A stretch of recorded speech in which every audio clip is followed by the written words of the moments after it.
taking big action and is considering more stimulus relief. Lawmakers in Congress, they're expected to make an important announcement that would affect many Americans financially. President Biden brought up his public back and forth with the U.S. oil and gas industry as he looks to spread around the blame for the nation's soaring gas prices. Biden and his team have acknowledged in recent weeks that there is not much he can do to address the soaring prices, and the action he has taken so far, such as the record-breaking release of oil from the country's strategic reserves, that have not worked. And still, the president is considering other options and is expected to announce support for a federal gas tax holiday this week. In response to the president's criticism, the oil industry has largely said that it is the Biden administration's fault that prices are so high because of what they perceive as limits on domestic oil and gas production. The Chevron CEO said in his letter on Tuesday that Biden should stop criticizing the oil and gas industry and called for a change in approach from the White House.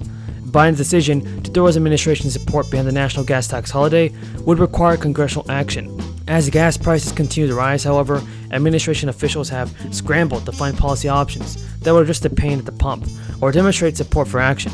Biden, speaking to reporters on Tuesday, appeared to lean toward the idea when he noted a pause in the gas tax would only have a minor impact on funding for roads, a key policy concern. The president reiterated that he planned to make a decision this week, and President Biden said I'm in a process and I'll have a decision before the week is out. The National Economic Council, the council director, said this weekend the administration was hopeful a budget reconciliation deal that tackles inflation and utility costs could be done before September. Deese told NBC CBS News that on Face the Nation Sunday that the potential package would be the most impactful thing the administration and Democratic allies could do to lower energy prices. Chuck Schumer even said, with his caucus to try to get the final package in place. And we're hoping to see that we'll see progress on that in coming weeks. The deal contours will likely include mandates to reduce deficit and record inflation. Higher energy prices are also on the agenda this week, as Democrats scramble for a response and relentless criticism from Republicans. Democrats have accepted that Manchin will have the final say on any budget reconciliation deal, but many House Democrats are pushing for action. Schumer and Nancy Pelosi met with the president last week to talk about inflation, energy costs, and prescription costs. And as the budget reconciliation talks advance behind closed doors, this is what's going on. Debate over high gas prices continues dominating hearings and other events on Capitol Hill, while Republicans blame each other and even Democrats ahead of the midterm elections. Virginia Governor Glenn Youngkin followed through on his promise for tax relief in the Commonwealth's latest budget. He signed the Virginia state budget.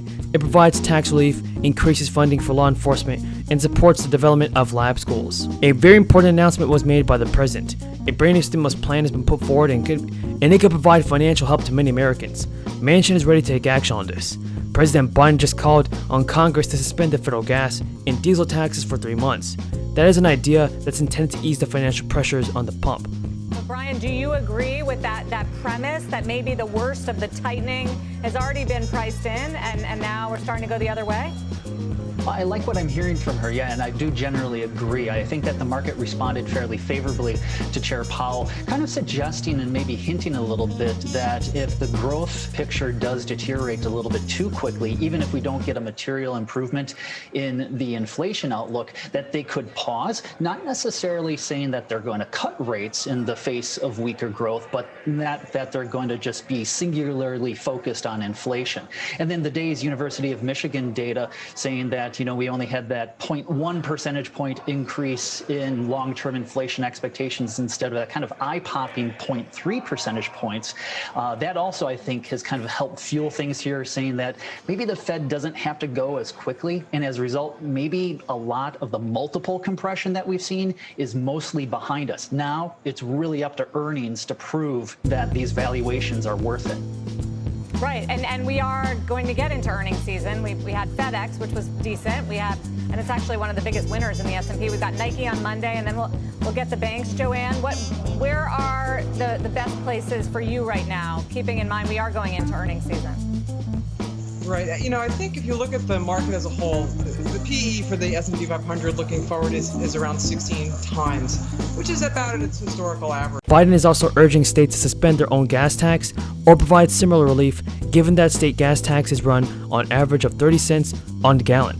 Biden said today, I'm calling on Congress to suspend the federal gas tax for the next 90 days. Due to busy summer season, busy travel season. At issue is the 18.4 cents per gallon federal gas tax and 25 cents per gallon federal gas tax on diesel fuel. If the gas savings were fully passed along to consumers, Americans would save roughly 3.6% at the pump, with prices averaging around $5 a gallon nationwide. Many economists and lawmakers from both parties view the idea of a gas tax holiday with skepticism, suggesting it won't do much to help consumers and could even increase demand. But everybody, Democratic Representative Peter DeFazio, chair of the House Committee on Transportation, raised concerns about the proposal. He said in an official statement, although well-intentioned, this policy would at best achieve only minuscule relief. Furthermore, encouraging state governments to suspend their gas tax undermines the impact of the bipartisan infrastructure law by reducing funds available to states to spend on infrastructure improvements. Republican lawmakers were even more critical. The Energy Secretary admitted that 18 cents, if consumers actually see that full reduction, is a modest amount, but she said that it should be reduced and combined by states' gas tax reductions and some price reductions from oil and gas companies. Biden urged companies to pass along savings to consumers, although Washington doesn't have a mechanism to enforce that.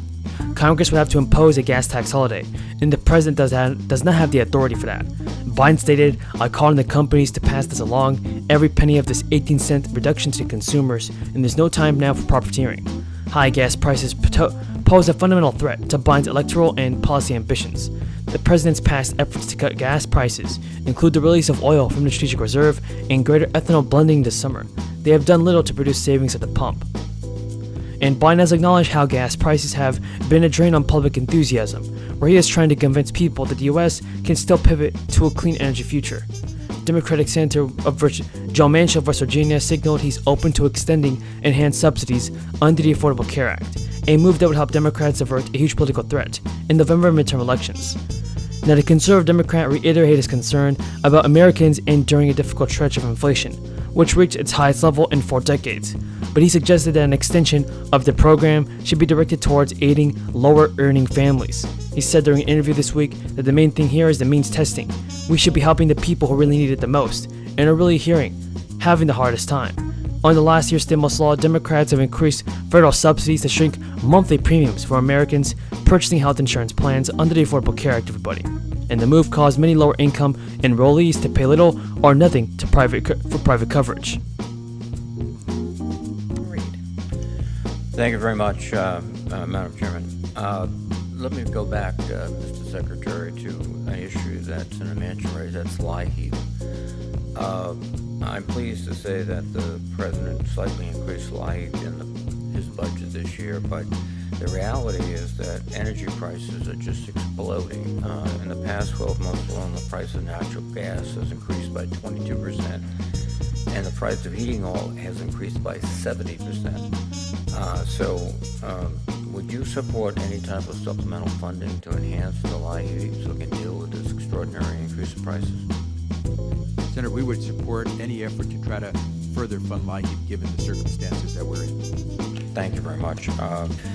Also,